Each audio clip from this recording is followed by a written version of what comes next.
Hello အားလုံးပဲမင်္ဂလာပါခင်ဗျာ giveaway ပို့လေးကျွန်တော်ပြန်လုပ်ပေးပါမယ်ခင်ဗျာအဲ့တော့အဆုံးလေးကြည့်ပေးနော်ဘာဖြစ်လို့ giveaway ပို့လောက်ရလဲဆိုလို့ရှိရင်ကျွန်တော်မှာအကြောင်းလေးရှိပါတယ်ဘာအကြောင်းလဲဆိုတော့ကျွန်တော်ကိုလူပါလာဝါတယ်ကောင်မလေးပေါ့နော်အဲ့လိုပဲသုံးလိုက်တော့မယ်အဲ့ကောင်မလေးအကြောင်းကျွန်တော် giveaway ပို့ဖြစ်လာတာပါအဲ့တော့သူ့ကိုကျေးဇူးတင်ရမယ်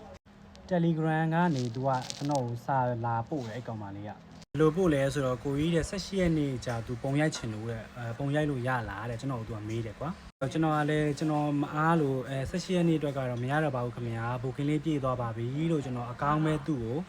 စာပြန်ပြီးတော့ပို့ခဲ့တာအဲ့တော့အဲ့ဒီမီဆုံးမဖာဆုံးမကောင်းပါလေးကကျွန်တော်ကိုဘယ်လိုမျိုးစာပြန်ပြီးတော့ပြောသွားလဲဆိုတော့မရရင်မရိုက်ဘူးအချောက်ကြီးတဲ့အဲ့တော့ကျွန်တော်ကသူ့ကိုမမှတ်ရင်ပြန်ပြောလို့ရတယ်ဒါပေမဲ့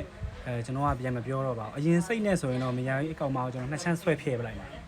ဒါပေမဲ့ तू ကစပြီးပြောလာနောက်ပြီးပြောလာဘယ်လိုမျိုးပြောမှန်းမသိလို့စာအကောင့်လေးပြန်ခဲ့ပေးလိုက်တယ်ညီမလေးဘာလဲလို့နိမိဘတွေကအဲ့လိုမျိုးပဲနင်းကိုတင်ထားလားလို့ပြီးတော့ညီမလေးက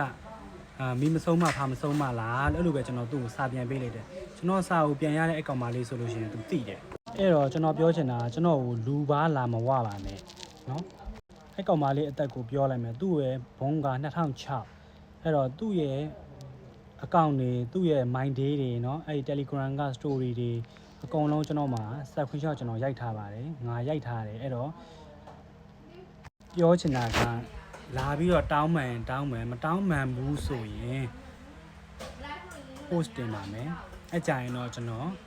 အပီအပြင်ဆဲပေးပါမယ်ချိန်နဲ့ချိန်နဲ့မချိန်နဲ့ချိန်လည်းမတတ်နိုင်ပါဘူးလက်တော့လောက်ကောင်မလေးကအဲ့လိုမျိုးလူပါလာဝတဲ့စကားမျိုးပြောတာကိုလုံးဝလက်မခံနိုင်ပါဘူးအဲ့တော့ဒီ post ကိုကြိုက်တာ comment မှန်သွားကျွန်တော် giveaway ပို့လေးဖောက်ပေးပါမယ်အဲ့ကောင်မလေးမြင်လို့ရှိရင်လည်းလာပြီးတော့တောင်းမှန်ပါမတောင်းမှန်ဘူးဆိုရင်ငါအကြောင်းသိစေရပါမယ်တတာ